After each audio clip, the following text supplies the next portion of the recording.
को भाया भाव में कटक एवं आवर्जनार नर्ककुंड पलटि तो खाली पेन एंड पेपर कहुचे आम फाइन करू रसीद काटबू से खाली आम खबर कागज पढ़ु कि वास्तविक चित्र में कहा देखा जाऊ ना जो भाया अस्वस्तिकर परिस्थिति सृष्टि है दुर्गंधमय कटक हवा जाऊँगी। सौम्यदीप घोष वॉइस ऑफ कटक साधारण संपादक। देखंतु मान्यवर हाईकोर्ट थरे नुह दी थर नुह बारंबार बारंबार ए हस्तक्षेप करिकिना माने सीएमसी को निर्देश देइथिले कोनोसी जनबसती अंचल तथा विशेष भाव में विद्यालय तथा डाक्तरखाना ए सब अंचल रे माने डंपिंग यार्ड हवा होची निषिद्ध किंतु किछि दिन हेलानी आमे देखि आसुछु ए मासे 2 मास हेलानी ठीक भाव में कटक रे परिमल व्यवस्था एकदम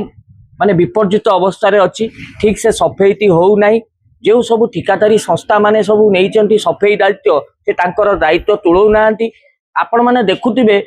लोक माने जो साई बस्ती हो कि गोटे कॉलोनी हो सेठी पूरा पूरा आवर्जना लोकंक घर पाखे पड़ी रोची ताकू बुला कुकुर गाई एणे तेणे करिकी माने जो भले अवस्था कटक रे हेलानी आपण माने बाहर चली जीवा आसीबा भी लोकंक पई गोटे अस्वास्थ्यकर परिवेश सृष्टि कलानी। आपण माने भी गणमाध्यम भाई माने भी जानिथिबे को भलिया भाव में कटक एबे आवर्जनार नर्ककुंड पलटि आमे स्वच्छ केमिति हबु मु केवल कहू नाही जे एटा होची प्रशासन तला सीएमसी रो लोक माने भी जो माने पकाउचंती लोक माने भी आनी कुड कुड तांकू तागिद करा जाऊ खाली पेन एंड पेपर कुआ जाउची जे आमे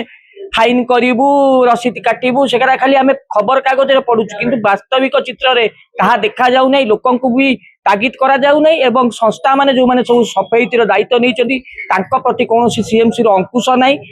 जहाँ फल आज कटक विभिन्न वार्ड गली कंदी कूड़ कूड़ आवर्जना आपण विश्वास करेनि एठी जो भाया अस्वस्तिकर परिस्थिति सृष्टि है दुर्गंधमय कटक हवा जाऊँगी। से आम वॉइस ऑफ कटक तरफ कमिशनर को आम मान्यवर कमिशनर सीएमसी को एक दाबी पत्र दौचु यथाशीघ्र एप्रति दृष्टि देवे और कटक को अलिया मुक्त करेंगे।